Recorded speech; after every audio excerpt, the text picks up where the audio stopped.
Okay, what if I told you that a handful of families have held massive, undeniable influence over our banks, oil, media, politics, and global business for literally generations? Now, when you hear that, your mind might instantly jump to, shadowy rooms, secret meetings, or some kind of hidden magic pulling the strings. But what if the real driver of all that global influence isn't a secret at all?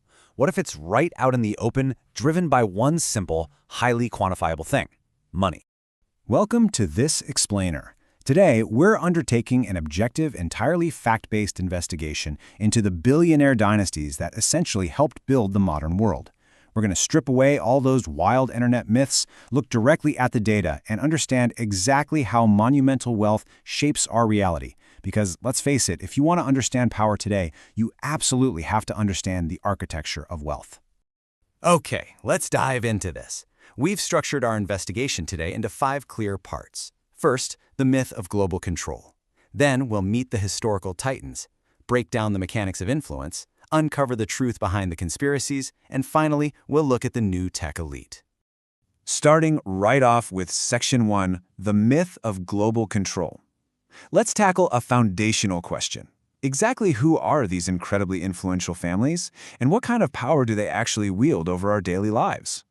Well, when people talk about powerful, wealthy families, there are specific names that pop up again and again on the historical record. You probably know them. We're talking about the Rothschilds, the Rockefellers, the Waltons, the Morgans, the Koch family, and the Saudi royal family. Over the decades, these dynasties have built enormous, generation-spanning influence across foundational industries. Think banking, oil, retail, global investments. They are, for sure, the undeniable heavyweights of modern economic history. So, here is the absolutely crucial takeaway. While their impact is undeniable, there is literally no proven evidence that any single one of these families secretly controls the world. That's just a myth. The reality we actually see in the data is that immense wealth naturally creates immense influence. It's just a structural feature of economics. It allows these families to exert heavy influence over business trajectories, large-scale philanthropy, lobbying, and, sometimes politics. It's not some grand secret plot. It's really just the natural gravity of massive capital. Moving into Section 2, meet the historical titans. That brings us to our next logical question. If it's not a secret plot, how exactly did these historical families get so powerful in the first place? How do you even begin to build wealth on that scale? The secret here is that these families didn't just emerge randomly out of nowhere. They capitalized on massive, once-in-a-lifetime moments of economic change. Take the 1800s. The Rothschilds built international banking networks right as Europe industrialized and desperately needed complex finance. Or the late 1800s, when the Rockefellers dominated with Standard Oil. At one point, they controlled an astonishing 90% of all oil refineries in the United States. That's practically the entire market right at the exact moment the world pivoted to a petroleum-based economy. And by the 1960s, the Waltons created the Walmart retail empire by recognizing a huge shift in logistics and consumer habits. So, perfect timing, combined with incredibly aggressive economic strategy, was their true catalyst. Which leads us to Section 3, the mechanics of influence. Because once that foundational wealth is established, it doesn't just sit collecting dust in a vault, right? How is this immense wealth actually deployed, and how does it keep growing across multiple generations? It all follows this highly effective 3-step compounding cycle. Step 1 is exactly what we just talked about, accumulating enormous capital during a major economic shift. Step 2 is broad reinvestment, taking that initial massive fortune and spreading it out everywhere. And Step 3 is the end result, compounded influence.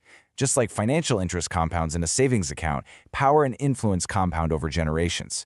The initial capital acts like a giant snowball rolling down a mountain, gathering mass and momentum until it's practically unstoppable. So, where does all that money go to make even more money? These dynasties diversify into the very pillars of our society. They pour massive capital into real estate, basically locking down physical assets. They move heavily into private equity, technology, and global markets to essentially control the economic future. And critically, they invest a lot in media and politics. By placing their capital strategically in these specific sectors, their influence touches almost every single aspect of the modern world. And that diversification naturally bleeds right into the political sphere. In many countries around the world, wealthy individuals and corporations legally influence policy, and they do this through entirely public, regulated channels: lobbying, campaign donations, massive local investments, or outright ownership of major companies. Now, we aren't taking a side on whether this is right or wrong, but as an objective fact, wealth simply provides a louder voice than the average citizen has. It sparks a fascinating ongoing debate. In a balanced society, how much influence is too much? All right, part 4. Truth behind the conspiracies. Given all this tangible, documentable power we've just discussed, why do we constantly hear wild theories about secret societies ruling from the shadows? Let's take a quick psychological turn here.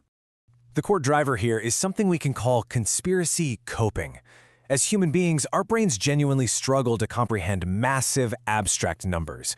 When wealth becomes so astronomical that it's physically difficult to imagine, like when we are talking about hundreds of billions of dollars, people naturally try to create narrative theories to explain it.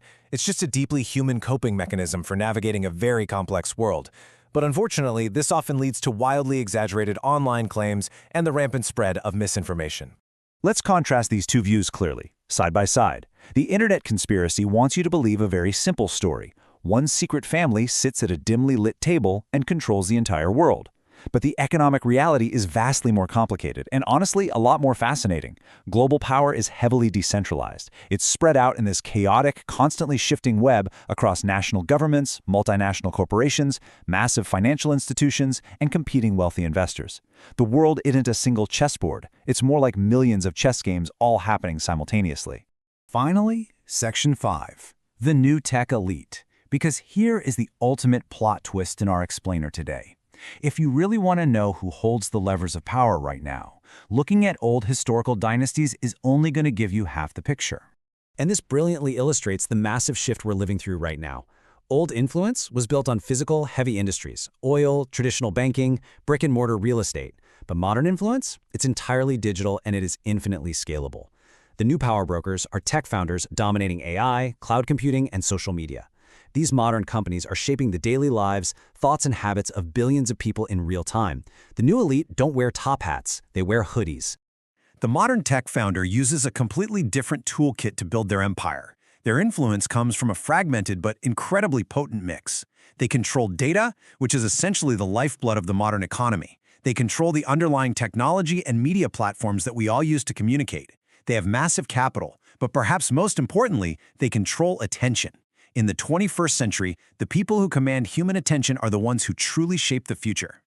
So, as we wrap up this investigation, let's ground ourselves in the facts. Do powerful families and tech founders influence the world? Absolutely, and to a massive degree. But do they secretly control everything from a hidden room? No way. Their power is rooted purely in economics, connected capital, and structural influence. Not magic, and definitely not a global conspiracy. I want to leave you with one final thought to chew on today. Understanding how wealth works may be more important than fearing it. You see, when we give in to myths and conspiracy theories, we basically surrender our ability to see how the world actually functions. But when we objectively study the mechanics of capital, reinvestment, and technological influence, we empower ourselves. So I ask you, now that you clearly see the architecture of influence, how will you navigate the world differently tomorrow?